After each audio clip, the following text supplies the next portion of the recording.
नमस्कार. अनुराधा चॅनलमध्ये तुमचं खूप स्वागत आहे. आज आपण नेहमीसारखीच अतिशय सोपी अशी एक रेसिपी घेऊन आलो, अर्थात कोबीची भाजी. कोबीची भाजी सगळ्यांनाच परिचित आहे. अनेक प्रकाराने तुम्ही कोबीची भाजी घरात करतच असाल. पण आज जी आपण करणार आहोत ती मुगाची डाळ घालून कोबीची भाजी करतो त्याची रेसिपी बघणार आहोत. आता मुगाच्या डाळीच्या ऐवजी आपण मटार घालून, पातळ चिरलेले बटाटे घालून किंवा भिजवलेली हरभऱ्याची डाळ घालून अशा पद्धतीने सुद्धा आपण कोबीची भाजी करू शकतो. कोबीची भाजी आपण चिरून तर घेतली, पण ती उभी उभी कशी चिरायची, कारण मी बऱ्याच वेळेला आमच्या बाईला पण सांगते की मला उभी आणि पातळ भाजी चिरून पाहिजे, तर तिची नेहमी चौकोनी होते. तर ती उभी भाजी कशी चिरायची ते आपण बघूया. अर्थात उभी काय चौकोनी काय याने चवीत फरक पडत नाही, पण दिसायला मात्र ती छान दिसते. अशा तऱ्हेने आपण कोबीचा एक भाग काढून घ्यायचा, म्हणजे कोबी अशी चिरून घ्यायची या पद्धतीने. मला विळीची सवय त्यामुळे मी विळीने करते, पण तुम्ही सुरीने केलं तरी हरकत नाही. अगदी बारीक बारीक अशी जवळजवळ आहे की नाही, छान उभी उभी आपली कोबी चिरून झाली आहे. अशी कोबी आपण आज या भाजीमध्ये वापरणार. आज जी आपण कोबीची भाजी करणार आहोत ती मुगाची डाळ घालून करणार. त्या भाजी करता काय काय जिन्नस लागतात ते आपण बघूया. ही उभी चिरलेली कोबीची भाजी आणि ही मुगाची डाळ. पाणी उकळून त्याच्यामध्ये मुगाची डाळ घालून ती थोडीशी शिजवून घेतलेली. मोहरी, हळद, साखर, मिरची, तेल, हिंग, कोथिंबीर आणि मीठ. अगदी घरातलं नेहमीसारखं साहित्य आहे आणि त्याच्यापासून कशी भाजी करायची ते आपण आता बघू. त्याच्यात 2 टेबलस्पून आपण तेल घातलेलं आहे. तेल तापत आले, आपण त्याच्यात अर्धा चमचा मोहरी घालूया. आपली मोहरी छान तडतडली, त्याच्यात थोडंसं आपण हिंग घालूया. 2 ते 3 हिरव्या मिरच्या बारीक चिरून घालूया. त्या अगदी कमी तिखटवाल्या मिरच्या आहेत, त्यामुळे जास्त घातल्यात. आपल्या आवडीप्रमाणे कमी जास्त घातल्या तरी चालतात.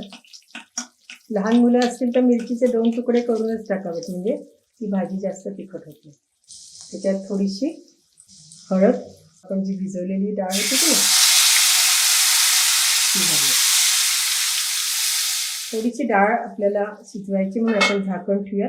त्याच्यावर थोडंसं आपण पाणी घालूया, म्हणजे काय होतं की या वाफेने सुद्धा आपली डाळ जी आहे ती चांगली शिजली जाते. डाळ आपली बऱ्यापैकी शिजली आहे, तर आपण त्याच्यामध्ये ही कोबीची भाजी आहे ती घालूया. बरेच जण कोबीची भाजी कुकरमध्ये शिजवून घेतात, पण त्या भाजीची जी चव असते किंवा त्याचा जो स्वाद असतो तो खूप वेगळा येतो. त्यामुळे कोबी तशी शिजायला फार वेळ लागत नाही, त्यामुळे आपण थोडंसं हे केलं तरी चालू शकतं. त्याच्या बाजूने आपण थोडंसं पाणी टाकणार, म्हणजे जी मुगाची डाळ आपली असेल ती चांगली शिजली जाईल. चवीपुरतं मीठ, चवीपुरती साखर, पुन्हा त्याच्यावर आपण झाकण ठेवणार आहोत. 1-2 मिनिटांमध्ये आपली भाजी शिजली जाईल. अगदी थोडंसं आपलं वरचं गरम झालेलं पाणी आपण भाजीत टाकूया.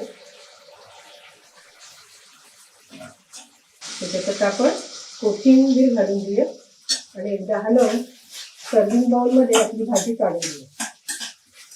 ती भाजी थोडीशी कसरटच जास्त छान लागते. अगदी खूप मऊ शिजली असेल तर त्याचा स्वाद किंवा चव जरा वेगळी येते, पण घरामध्ये समजा सिनियर्स असतील किंवा लहान मुलं असतील तेव्हा मात्र आणखीन थोडासा पाण्याचा शिपका मारून एक वाफ आणली तरी सुद्धा चालू शकते. आपली भाजी तयार झाली, ती आपण आता सर्विंग बाउलमध्ये काढून घेऊ. अशी मुगाची डाळ घालून केलेली, पौष्टिक म्हणायला हरकत नाही. मुगाची डाळ नेहमीच सगळ्यांना आवडते आणि पौष्टिक पण आहे. अशी भाजी केली तर लहानापासून मोठ्यांपर्यंत सगळ्यांना आवडेल. टिफिनमध्ये द्यायला सुद्धा अतिशय योग्य. समजा काही कारणाने, कारण काय होतं की आपण कोबी ज्या वेळेला टाकतो तेव्हा थोडंसं तेलाचं प्रमाण थोडं जास्त असतं, कारण ती चांगली परतून करतो आपण. अशा वेळेला जर तेल जास्त वाटलं तर थोडीशी भाजी एका बाजूला करून घ्यायची. तेल सगळं बाजूला येतं आणि मग जी कोरडी झालेली भाजी ती आपण टिफिनमध्ये देऊ शकतो. आणि जे बाजूला झालेलं तेल आहे ते आपण कुठल्याही भाजीमध्ये वापरू शकतो. ही भाजी नक्की करून बघा. अनुराधा चॅनलला लाईक करा, शेअर करा आणि सबस्क्राईब करायला विसरू नका. मी तुमच्या अभिप्रायाची वाट बघते. आणि हो, बेल आयकॉनला दाबायला पण विसरू नका. धन्यवाद.